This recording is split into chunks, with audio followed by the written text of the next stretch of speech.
A libel that failed.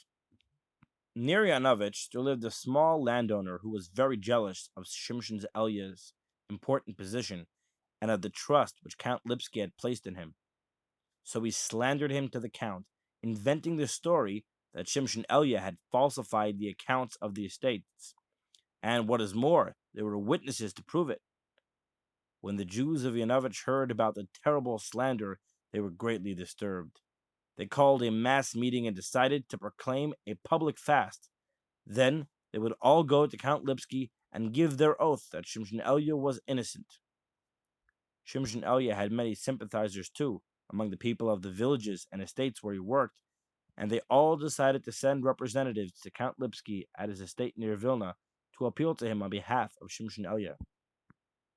The calmest of all was the victim himself. As was his custom, whenever he saw anyone in trouble, Shimshon Elya said that one should have faith in God, and if, as now, there was real trouble ahead, one had to search oneself and see why the Almighty had sent it. There must be some failing in the sufferer, and he himself meant to subject himself to a deep self-searching now, and see what could have merited the punishment of the slander being brought against him. Shimshon Elya was a remarkable man. He maintained everything that happened was directed by Providence for the good of mankind. He never boasted of his greatness, nor held himself in high esteem because of it.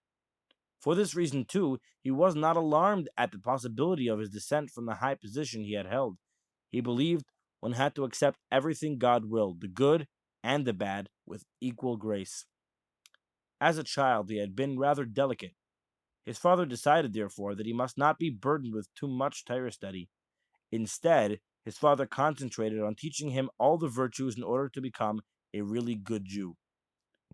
Shimshon Elya's mother came from Prague. Her uncle, Rabbi Yechiel Moshe, also came from Prague.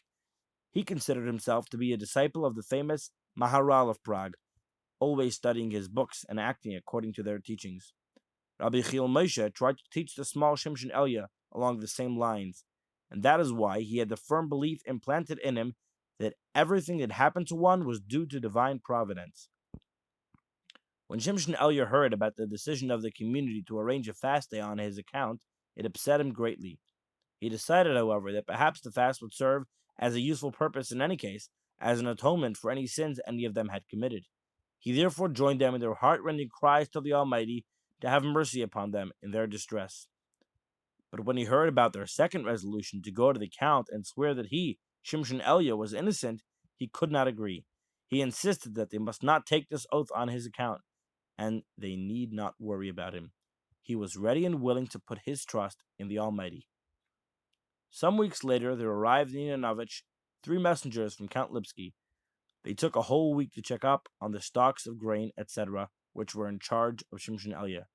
They looked through all the accounts of the estates, and after this very thorough investigation, they were quite convinced that everything was absolutely correct and in perfect order. The accusations against Shimshon Elya was false. He was publicly proclaimed innocent and reinstated in his post by Count Lipsky.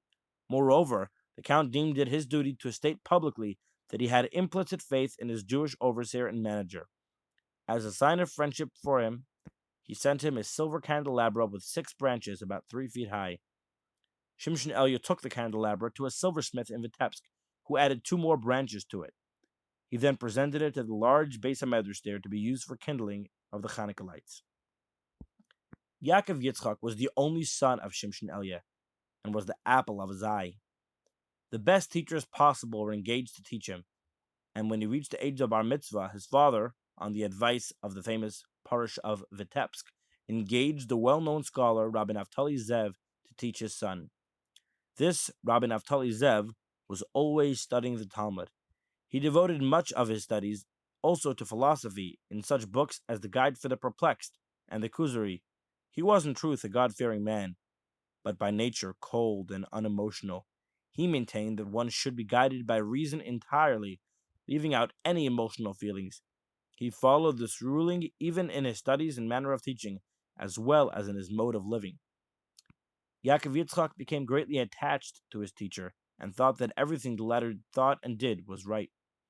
Yaakov Yitzchak learned a great deal of Torah from his teacher, and continued his lessons right up to the time he married. But when his father noticed that even in matters of charity, his heart was unaffected by the troubles of the needy, giving only that amount that he considered just, he was very grieved and had a talk with Rabbi Naphtali Zev, asking him to correct Yaakov Yitzchak in the matter.